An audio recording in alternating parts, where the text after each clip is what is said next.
मेरा मीठा मीठा बाबा। ओम शांति। आज तारीख है 25 जुलाई 2021। अव्यक्त बाप दादा के महावाक्य। मुरली का सार है तन मन की थकावट मिटाने का साधन, शक्तिशाली याद। आज परदेशी बाप अपने अनादि देशवासी और आदि देशवासी सेवा अर्थ सभी विदेशी ऐसे बच्चों से मिलने के लिए आए हैं। बाप दादा जानते हैं कि यही मेरे सिकिलदे लाडले बच्चे हैं। अनादि देश परम धाम के निवासी है और साथ साथ सृष्टि के आदि के इसी भारत भूमि में जब सतयुगी स्वदेश था, अपना राज्य था जिसको सभी भारत कहते हैं, तो आदि में इसी भारत देश के वासी थे। इसी भारत भूमि में ब्रह्मा बाप के साथ साथ राज्य किया है। अनेक जन्म अपने राज्य में सुख शांति संपन्न अनेक जीवन व्यतीत किए है। इसीलिए आदि देशवासी होने के कारण भारत भूमि से दिल का स्नेह है। चाहे कितना भी अंत में भारत गरीब व धूल मिट्टी वाला बन गया, फिर भी अपना देश सो अपना ही होता है। तो बाप सभी आत्मा का अपना देश और शरीरधारी देवता जीवन अपना देश कौन सा था? भारत ही था ना। तो कितने जन्म भारत भूमि में रहे हो, वो याद है? 21 जन्मों का वर्षा सभी ने बाप से प्राप्त कर लिया है। इसलिए 21 जन्म की तो गारंटी है। बाद में भी हर एक आत्मा के कई जन्म भारत भूमि में ही हुए हैं, क्योंकि जहाँ ब्रह्मा बाप के समीप आत्माएं हैं, समान बनने वाली आत्माएं हैं, वह ब्रह्मा बाप के साथ साथ आप ही पूज्य आप ही पुजारी का पाठ भी साथ साथ में बजाती हैं। द्वापर युग में पहले भक्त आप ब्राह्मण आत्माएं बनती हो। आदि स्वर्ग में इसी देश के वासी और ये अनेक बार भारत भूमि के देशवासी हो। इसीलिए ब्राह्मणों के अलौकिक संसार मधुबन से अति प्यार है। यह मधुबन ब्राह्मणों का छोटा सा संसार है। तो यह संसार बहुत अच्छा लगता है ना। यहाँ से जाने को दिल नहीं होता है ना। अगर अभी अभी ऑर्डर कर ले कि मधुबन निवासी बन जाओ तो खुश होंगे ना। वहाँ यह संकल्प आएगा कि सेवा कौन करेगा, सेवा के लिए तो जाना ही चाहिए। बाप दादा कहे बैठ जाओ, फिर भी सेवा याद आएगी। सेवा कराने वाला कौन है? जो बाप का डायरेक्शन हो, श्रीमत हो, उसको उसी स्वरूप में पालन करना, इसको कहते सच्चा आज्ञाकारी बच्चा। बाप दादा जानते हैं मधुबन में बिठाना है व सेवा पर भेजना है। ब्राह्मण बच्चों को हर बात में एवर रेडी रहना है। अभी अभी जो डायरेक्शन मिले उसमें एवर रेडी रहना। संकल्प मात्र भी मनमत मिक्स न हो, इसको कहते हैं श्रीमत पर चलने वाली श्रेष्ठ आत्मा। यह तो जानते हो ना कि सेवा की जिम्मेवार बाप दादा है, वह आप है। इस जिम्मेवारी से तो आप हल्के हो ना कि जिम्मेवारी का थोड़ा थोड़ा बोझा है। इतना बड़ा प्रोग्राम करना है, यह करना है, बोझ तो नहीं समझते हो ना। करण करावनहार करा रहा है। करण करावनहार एक ही बाप है। किसी की भी बुद्धि को टच कर विश्व सेवा का कार्य कराते रहे हैं और कराते रहेंगे। सिर्फ निमित्त बच्चों को इसलिए बनाते हैं कि जो करेगा सो पाएगा। पाने वाले बच्चे हैं। बाप को पाना नहीं है, प्रारब्ध पाना या सेवा का फल अनुभव होना यह आत्माओं का काम है। इसलिए निमित्त बच्चों को बनाते हैं। साकार रूप में भी सेवा कराने का कार्य देखा और सभी अव्यक्त रूप में भी करण करावनहार बाप अव्यक्त ब्रह्मा द्वारा भी कैसे सेवा करा रहा है, यह भी देख रहे हो। अव्यक्त सेवा की गति और ही तीव्र गति है। कराने वाला करा रहा है और आप कठपुतली के समान नाच रहे हो। यह सेवा भी एक खेल है। कराने वाला करा रहा है और आप निमित्त बन एक कदम का पदम गुना प्रारब्ध बना रहे हो। तो बोझ किसके ऊपर है? कराने वाले पर या करने वाले पर है? बाप तो जानते हैं यह भी बोझ नहीं है। आप बोझ कहते हो या तो बाप भी बोझ शब्द कहते हैं। आप बोझ कहते हो तो बाप भी बोझ शब्द कहते हैं। बोझ के लिए तो सब हुआ ही पड़ा है। बाप के लिए तो सब हुआ ही पड़ा है। सिर्फ जैसे लकीर खींची जाती है, लकीर खींचना बड़ी बात लगती है, ये है क्या? तो ऐसे बाप दादा सेवा कराते हैं। सेवा भी इतनी सहज है जैसे लकीर खींचना। रिपीट कर रहे हैं, निमित्त खेल कर रहे हैं। जैसे माया का विघन खेल है तो सेवा भी मेहनत नहीं लेकिन खेल है। ऐसे समझने से सेवा में सदा ही रिफ्रेशमेंट अनुभव करेंगे।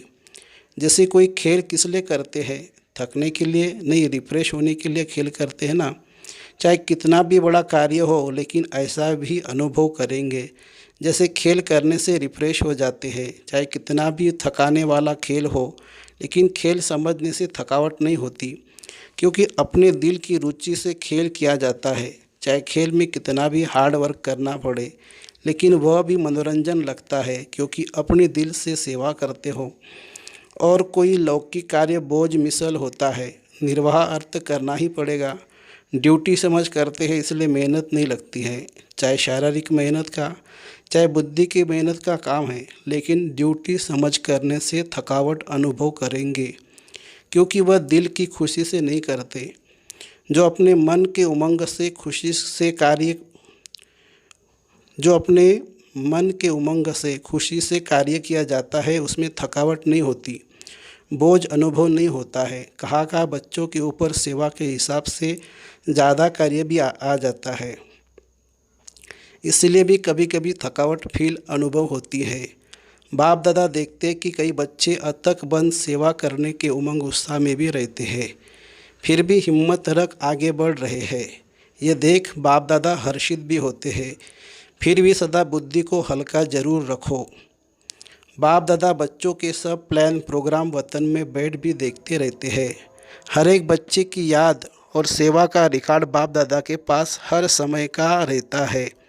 जैसे आपकी दुनिया में रिकॉर्ड रखने के कई साधन है ना, बाप के पास साइंस के साधन से भी रिफाइंड साधन है। स्वतः ही कार्य करते रहते हैं। जैसे साइंस के साधन जो भी कार्य करते हैं वो लाइट के आधार से करते हैं। सूक्ष्मतन तो है ही लाइट का, साकार वतन की लाइट के साधन फिर भी प्रकृति के साधन है, लेकिन अव्यक्त वतन के साधन प्रकृति के नहीं है। प्रकृति रूप बदलती है, सतो रजो तमो, तमो में परिवर्तन होती है। इस समय तो है ही तमोगुनी प्रकृति, इसलिए यह साधन आज चलेंगे कल नहीं चलेंगे। लेकिन अव्यक्त वतन के साधन प्रकृति से परे है, इसलिए यह परिवर्तन में नहीं आते। जब चाहो जैसे चाहो सूक्ष्म साधन सदा ही अपना कार्य करते रहते हैं।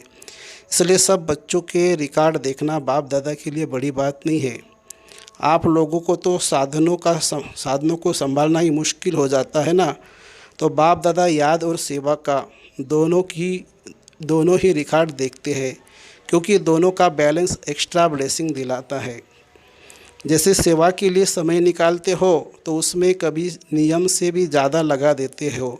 सेवा में समय लगाना बहुत अच्छी बात है और सेवा का बल भी मिलता है। सेवा में बिजी होने के कारण छोटी छोटी बातों से भी बच भी जाते हो। बाप दादा बच्चों की सेवा पर बहुत खुश है, हिम्मत पर बलिहार जाते हैं, लेकिन जो सेवा में याद में उन्नति में थोड़ा भी रुकावट करने की निमित्त होती है तो ऐसी सेवा के समय को कम करना चाहिए। जैसे रात्रि को जागते हो 12 व 1 बजा देते हो तो अमृत वेला फ्रेश नहीं होगा। बैठते भी हो तो नियम प्रमाण, और अमृत वेला शक्तिशाली नहीं तो सारे दिन की याद और सेवा में अंतर पड़ जाता है। मानो सेवा के प्लान बनाने में व सेवा को प्रैक्टिकल लाने में समय भी लगता है, तो रात के समय को कट करके 12 के बदले 11 बजे सो जाओ। वही 1 घंटा जो कम किया और शरीर को रेस्ट दी तो अमृत वेला अच्छा रहेगा, बुद्धि भी फ्रेश रहेगी। नहीं तो दिल खाती है कि सेवा तो कर रहे हैं लेकिन याद का चार्ट जितना होना चाहिए उतना नहीं है। जो संकल्प दिल में व मन में बार बार आता है कि यस ऐसा होना चाहिए लेकिन हो नहीं रहा है, तो उस संकल्प के कारण बुद्धि भी फ्रेश नहीं होती। और बुद्धि अगर फ्रेश है तो फ्रेश बुद्धि से 2-3 घंटे का काम 1 घंटे में पूरा कर सकते हो। थकी हुई बुद्धि में टाइम ज़्यादा लग जाता है, यह अनुभव है ना। और जितनी फ्रेश बुद्धि रहती है शरीर के हिसाब से भी फ्रेश और आत्मिक उन्नति के रूप से भी फ्रेश, डबल फ्रेशनेस ताजगी रहती तो 1 घंटे का कार्य आधा घंटे में कर लेंगे। इसलिए सदैव अपनी दिनचर्या में फ्रेश बुद्धि रहने का अटेंशन रखो। ज़्यादा सोने की भी आदत न हो, लेकिन जो आवश्यक समय शरीर के हिसाब से चाहिए उसका अटेंशन रखो। कभी कभी कोई सेवा का चांस होता है, मास 2 मास में 2-4 बार देरी हो गई वह दूसरी बात है, लेकिन अगर नियमित रूप से शरीर थका हुआ होगा तो याद में फ़र्क पड़ेगा। जैसे सेवा का प्रोग्राम बनाते हो, 4 घंटे का समय निकालना है तो निकाल लेते हो, ऐसे याद का भी समय निश्चित निकालना ही है, इसको भी आवश्यक समझ इसी विधि से अपना प्रोग्राम बनाओ। सुस्ती नहीं हो, लेकिन शरीर का रेस्ट देना है। इसी विधि से चलो कि इसी विधि से चलो, क्योंकि दिन प्रतिदिन सेवा का तो और ही तीव्र गति से आगे बढ़ने का समय आता जा रहा है। आप समझते हो, अच्छा यह 1 वर्ष का कार्य पूरा हो जाएगा, फिर रेस्ट कर लेंगे, ठीक कर लेंगे, याद को फिर ज़्यादा बढ़ा लेंगे। लेकिन सेवा के कार्य तो दिन प्रतिदिन नए नए और बड़े ते बड़े होने हैं। इसीलिए सदा बैलेंस रखो, अमृत वेले फ्रेश हो, फिर वही काम सारे दिन में समय प्रमाण करो तो बाप की ब्लेसिंग भी एक्स्ट्रा मिलेगी और बुद्धि भी फ्रेश होने के कारण बहुत जल्दी और सफलतापूर्वक कार्य कर सकेगी। समझा? बाप दादा देख रहे हैं बच्चों में उमंग बहुत है, इसलिए शरीर का भी नहीं सोचते, उमंग उत्साह से आगे बढ़ रहे हैं। आगे बढ़ाना बाप दादा को अच्छा लगता है, फिर भी बैलेंस आवश्यक चाहिए। भल करते रहते हो, चलते रहते हो, लेकिन कभी कभी जैसे बहुत फिर भी बैलेंस अवश्य चाहिए। भल करते हो, चलते रहते हो, लेकिन कभी कभी जैसे बहुत काम होता है तो बहुत काम में एक तो बुद्धि की थकावट होने के कारण जितना चाहते उतना नहीं कर पाते, और दूसरा बहुत काम होने के कारण थोड़ा सा की भी किसी द्वारा थोड़ा हलचल होगी तो थकावट के कारण चिड़चिड़ापन हो जाता है, उसमें खुशी कम हो जाती है। वैसे अंदर ठीक रहते हो, सेवा का बल भी मिल रहा है, खुशी भी मिल रही है, फिर भी शरीर तो पुराना है ना, इसलिए टू मच में नहीं जाओ, बैलेंस रखो। याद के चार्ट पर थकावट का असर नहीं होना चाहिए। जितना सेवा में बिजी रहते हो, भल कितना भी बिजी रहो, लेकिन थकावट मिटाने का विशेष साधन हर घंटे व 2 घंटे 1 मिनट भी शक्तिशाली याद का अवश्य निकालो। जैसे कोई शरीर में कमज़ोर होता है तो शरीर की शक्ति देने के लिए डॉक्टर्स 2-2 घंटे बाद ताकत की दवाई पीने के लिए देते हैं। टाइम निकाल दवाई पीनी पड़ती है ना, तो बीच बीच में 1 मिनट भी अगर शक्तिशाली याद का निकालो तो उसमें ABC सब विटामिन्स आ जाएंगे। सुनाया था ना कि शक्तिशाली याद सदा क्यों नहीं रहती।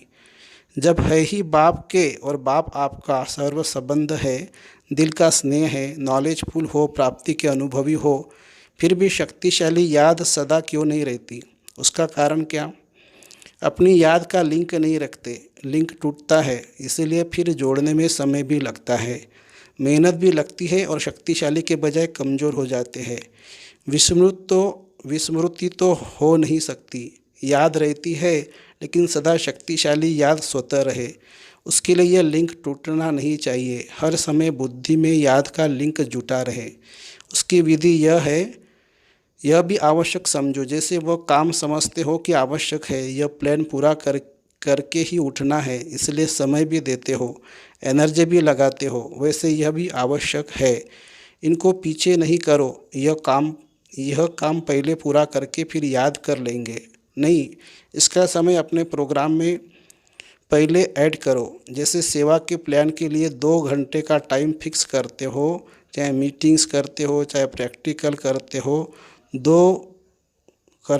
तो 2 घंटे के साथ साथ यह बीच बीच में करना ही है, यह ऐड करो। जो 1 घंटे में प्लान बनाएंगे वह आधा घंटे में ही हो जाएगा। करके देखो, आप ही फ्रेशनेस से 2 बजे आँख खुलती है, यह दूसरी बात है, लेकिन कार्य के कारण जागना पड़ता है तो उसका इफ़ेक्ट शरीर पर आता है, इसलिए बैलेंस के ऊपर सदा अटेंशन रखो। बाप दादा तो बच्चों को इतना बिजी देख यही सोचते कि इन्हों के माथे में मालिश होनी चाहिए, लेकिन समय निकालेंगे तो वतन में बाप दादा मालिश भी कर देंगे, ये भी अलौकिक होगी। ऐसे लौकिक मालिश थोड़ी होगी, एकदम फ्रेश हो जाएंगे। 1 सेकंड में शक्तिशाली याद तन और मन दोनों को फ्रेश कर देती है। बाप के वतन में आओ, जो संकल्प करेंगे वह पूरा हो जाएगा। चाहे शरीर की थकावट, चाहे दिमाग की, चाहे स्थिति की थकावट हो, बाप तो आए ही है थकावट उतारने के लिए। आज डबल विदेशी से पर्सनल रूरहान कर रहे हैं। बहुत अच्छी सेवा की है और करते ही रहना है। सेवा बढ़ना यह ड्रामा अनुसार बना हुआ ही है। कितना भी आप सोचो अभी तो बहुत हो गया, लेकिन ड्रामा की भावी बनी हुई है। इसलिए सेवा के प्लान्स निकालनी है और आप सबको निमित्त बन करनी ही है। यह भावी कोई बदल नहीं सकते। बाप चाहे 1 वर्ष सेवा से रेस्ट दे देवे, नहीं बदल सकता। सेवा से फ्री हो बैठ सकेंगे। जैसे याद ब्राह्मण जीवन की खुराक है, ऐसे सेवा भी जीवन की खुराक है। बिना खुराक के कभी कोई रह सकता है क्या? लेकिन बैलेंस ज़रूरी है। इतना भी ज़्यादा नहीं करो कि बुद्धि पर बोझ हो और इतना भी नहीं करो कि अलबेले हो जाओ। न बोझ हो न अलबेलापन हो, इसको कहते हैं बैलेंस। अच्छा, सदा याद और सेवा के बैलेंस द्वारा बाप की ब्लेसिंग के अधिकारी, सदा बाप के समान डबल लाइट रहने वाले, सदा निरंतर शक्तिशाली याद का लिंक जोड़ने वाले, सदा शरीर और आत्मा को रिफ्रेश रखने वाले, हर कर्म विधिपूर्वक करने वाले, सदा श्रेष्ठ स्थिति प्राप्त करने वाले, ऐसे श्रेष्ठ समी बच्चों को बाप दादा का याद प्यार और नमस्ते। वरदान: श्रेष्ठ तकदीर की स्मृति द्वारा अपने समर्थ स्वरूप में रहने वाले सूर्यवंशी पद के अधिकारी भव। श्रेष्ठ तकदीर की स्मृति द्वारा अपने समर्थ स्वरूप में रहने वाले सूर्यवंशी पद के अधिकारी भव। जो अपने श्रेष्ठ तकदीर को सदा स्मृति में रखते हैं वह समर्थ स्वरूप में रहते हैं। उन्हें सदा अपना अनादि असली स्वरूप स्मृति में रहता है। कभी नकली फेस धारण नहीं करते। कई बार माया नकली गुण और कर्तव्य का स्वरूप बना देती है। किसको क्रोधी, किसको लोभी, किसको दुखी, किसको अशांत बना देती है, लेकिन असली स्वरूप इन सब बातों से परे है। जो बच्चे अपने असली स्वरूप में स्थित रहते हैं वह सूर्यवंशी पद के अधिकारी बन जाते हैं। स्लोगन है, सर्वों पर रहम करने वाले बनो तो अहम और वहम समाप्त हो जाएगा। सर्वों पर रहम करने वाले बनो तो अहम और वहम समाप्त हो जाएगा। अच्छा, ओम शांति शांति शांति। शुक्रिया बाबा, शुक्रिया। Thank you Baba, thank you.